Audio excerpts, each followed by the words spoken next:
I've been at these symposia since they began 3 years ago. I was here for Sir Ken Robinson, and then last year and now this year. I always learn something that I can take back to my classroom specifically. And I think if you look around the room and see our colleagues from USF Tampa, USF Sarasota, Hillsborough Community College, I sat with people from St. Pete College, that it gives faculty and instructors in the entire region the opportunity to really raise their game and ground their teaching in the most up-to-date pedagogy available. I love this symposium. I've come every year that it's been offered. I think that it offers faculty and staff from all over the area. Again, I'm from Hillsborough Community College, and we get a chance to work together. This is my third Bay-to-Bay Symposium. Each year I come away with a little something different that I can put into my classroom. Dr. John Medina was very energetic. I took away a lot of different things about how I can put things into my lecture to get students to hold on to the information longer. Oh, John was fabulous. I really enjoyed him. I learned a lot about the brain that I had absolutely no idea, and a lot that I can use in the classroom and personally. The speaker was fascinating. The study into the human mind and how it learns and memorizes and retains and forgets was just an enlightening experience, and how it will help me when I'm working with my students and what they will remember and how to prompt them to remember important matters. This is exciting. I learn every year at this conference with new ideas, innovative ideas, and it's part of my professional growth. I've been to the symposium for the last 3 years, every year. Every year it's caused me to really think differently about how I'm doing my work, how in my personal life I'm understanding technology and how it fits into my life in a very positive way. The attention span of learners, that was fascinating.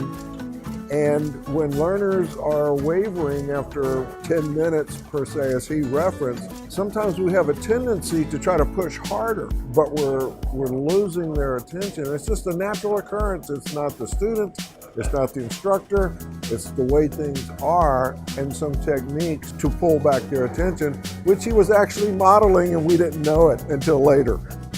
Today's session was so thought-provoking.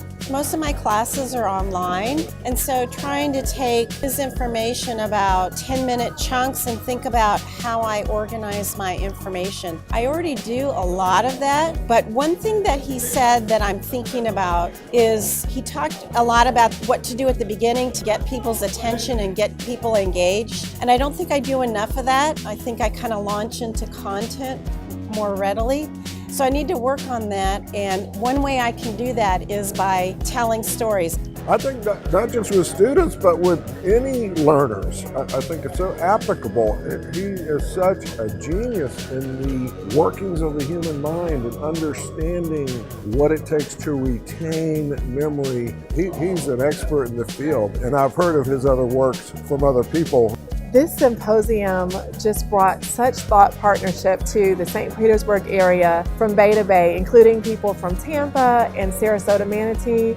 We all came together to hear the very best of what critical thinking is and what it looks like in the workplace.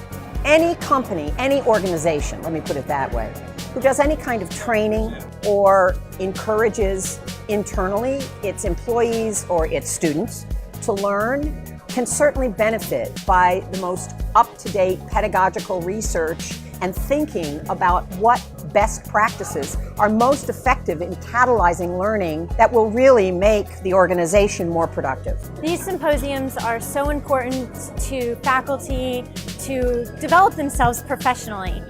Even if we've been teaching 5 years, 10 years, 15, 20 years, there's always room for growth and development and to better serve our students, and so that's why these symposiums are just so important. Everyone can take pieces of this symposium away and incorporate them into their classrooms. The primary beneficiaries are yes, of course, we as faculty members benefit, but the primary beneficiaries of these sessions are really our students, because we can take these lessons back to our classroom and put them into work right away. I have an exam next week, and what I'm going to do is I'm going to use a couple strategies before the exam as stress relievers so that my students perhaps will do better. I would encourage anybody to come to these symposiums. There's so much stuff to learn, different topics, all very interesting, and every year I get something out of each speaker that I can take and use for myself and for my students.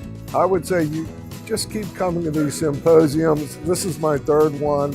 And I always say it's not all about what you might learn, it's what you might miss by not being here, because there's just such information and it impacts all of us differently. As learners, we all leave from our experiences with different thoughts, different ideas, and different ways to help our students. And that's what it's about, helping our students become better learners.